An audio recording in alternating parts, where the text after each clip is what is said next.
এবার নাকি যারা বিদেশে তারাও ভোট দিতে পারবো। তাই নাকি? বিদেশে বসে দেশের ভোট কেমনে দিবে? এইটাও সম্ভব। শোনেন শোনেন প্রবাসীগণ, শোনেন দিয়া মন, পোস্টাল ভোটের কথায় এখন করিব বর্ণন। দেশের বাইরে থাকেন যারা, সম্পদ দেশে আনেন তারা, ভোটটা দিবেন পোস্টাল অ্যাপে, কেমনে দেখি চলে, হায় হায় কেমনে দেখি চলে।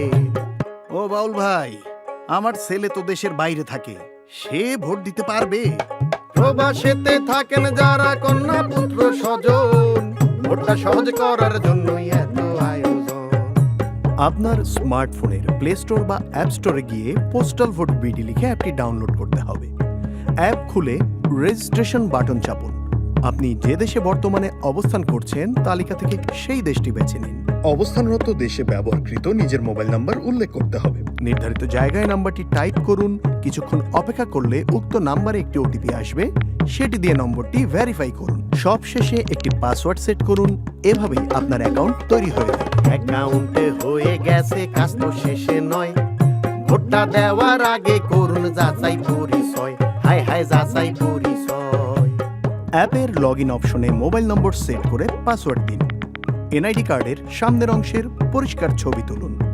পর্যাপ্ত আলো আছে এমন জায়গায় দাঁড়িয়ে মোবাইল অ্যাপের নির্দেশনা অনুযায়ী লাইভলিনেস চেক করে সেলফি তুলুন। মনে রাখতে হবে, এ সময় মুখে মাস্ক, চোখে চশমা বা মাথায় টুপি রাখবেন না। পাসপোর্টের প্রয়োজনীয় তথ্য দিন, না থাকলে চেকবক্স টিক করুন।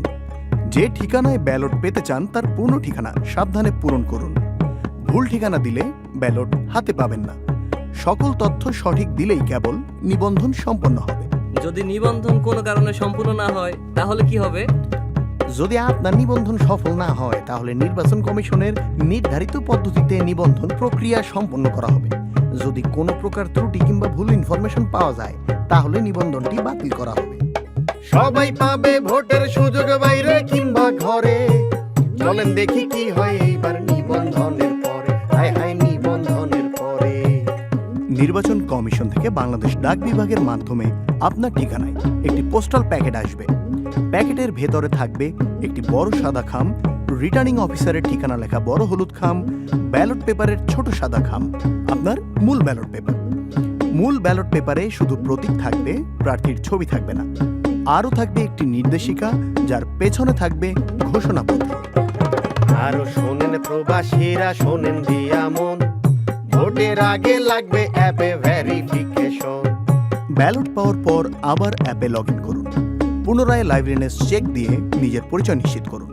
নির্দেশনা অনুযায়ী রিটার্ন খামের কিউআর কোড স্ক্যান করে ব্যালট প্রাপ্তি নিশ্চিত করুন। নির্বাচন কমিশন থেকে প্রতীক বরাদ্দ হলে অ্যাপে আপনার আসনের প্রার্থীদের প্রতীক দেখে নিন। পছন্দের প্রার্থীর প্রতীকের পাশে দিবেন একটা টিক, পাশে দিবেন একটা টিক। ভোটটা বাতিল হবে যদি চিহ্ন থাকে একাধিক। ও বাউল ভাই, আর কি আছে বাকি? নির্দেশিকা দেখে ঘোষণাপত্র পূরণ করে শেষে সাইন দিন। তথ্য যেন সঠিক থাকে তা আবার দেখে নিন।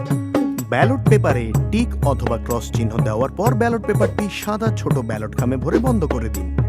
এরপর ঘোষণাপত্র পূরণ করে ব্যালট খাম সহ বড় হলুদ খামে ঢুকিয়ে খাম বন্ধ করুন।